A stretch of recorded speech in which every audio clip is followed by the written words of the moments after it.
Hi, I'm Johnny Filart, and I'm the president of the Guinea Pig Federation of the Philippines. The group was formed basically for the welfare of the animal. Hi, this is my new hairpin. Ay, pet pala. Why are you taking care of guinea pigs?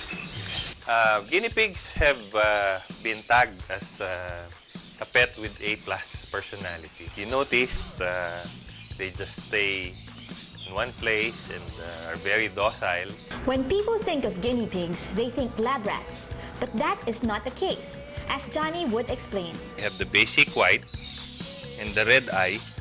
It looks like the guinea pig of the 50s and the 60s that we all were born and raised up with, except that the purebred ones have round Roman noses. The colors are even. They're white, black, beige, red. Then you have the more sophisticated Americans that are white-crested. The standard is you have a longer head because you will need to have a place for that crown. You don't have as much of a round Roman nose as your typical American, but you have a longer head. People have tried to return white-crested guinea pigs to me because mahaba daw yung ulo. Sabi ko, pag maikli yan, walang lalagyan yung crown.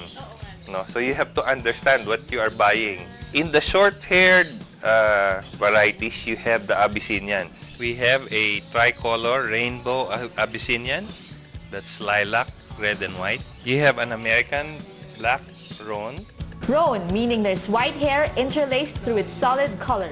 A red, long-haired Peruvian. The emphasis is on the deepness of the red color. At the same time, the density of the hair, original Peruvian stock. If I were to be a guinea pig owner, what are the responsibilities they have to take? Like any animal lover and pet owner, there are basic things to be responsible for. Read up so that you know what the basic diet is. Cage-wise, make sure that the cage are properly constructed. Guinea pigs, unlike rabbits, don't have hair in their paws. Okay? So the paws are exposed. If you put them in cages that have wire bottoms, then masakit. It's just like a person without slippers standing on wire. Guinea pigs, like human beings, cannot reproduce vitamin C, so you need to give them supplemental vitamin C in their drinking water. Every day, their water is supplemented with a teaspoon of vitamin C. Sir, if I... Then, you become like one of them. If you eat that, make sure you do that for the next 2 to 3 weeks, because the moment your vitamin C intake drops at any point, then you're sure your immunity level drops. Guinea pigs don't need exercise as much as the dogs. You don't need to bring them out in the cages. What you ought to do is give them hide boxes or hide places where they can jump on, play around, or nibble. Toys, in short. From their sound, you know when they're panicking, you know when they're looking for mates, and then when they're jumping, you know they're happy. You know, they've probably eaten, you know, a good meal. Can you tell us any trivia about guinea pigs? Well, we always say in the Federation, we give a reward for somebody who can come up with a guinea pig that bites. Actually, they do. When they're threatened, you know, and they're scared, or when they're after a mate and you try to get in between them, they would, because that's the only mechanism they have for defense. They breed exponentially rather than geometrically, in that in every breeding, they produce an average of 3 to 4, as much as 5 to 6 babies. They would do so to the maximum 3 to 4 times a year. The guinea pigs have a cycle of 16 days. So every 16 days, the female is ready to be bred. We want to make sure people import the right stock.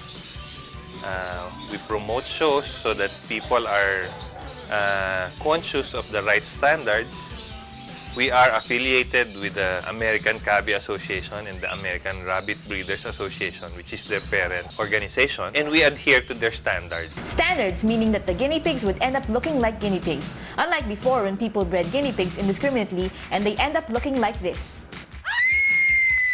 So, walang standard, walang lusciousness of color, walang density of hair, the things that you buy in Bangkok or in countries where there are no rules and regulations, nasisira yung animals.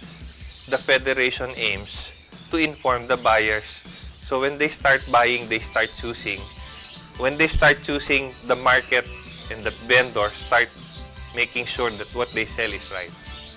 I think for every pet, and in this case specifically the guinea pigs, there's a new dimension of my character and my personality developed.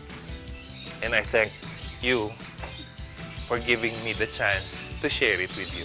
In guinea pig care, breeding, husbandry, and selling, one of the things you'll realize is profitability takes a second place to your love of doing what you want.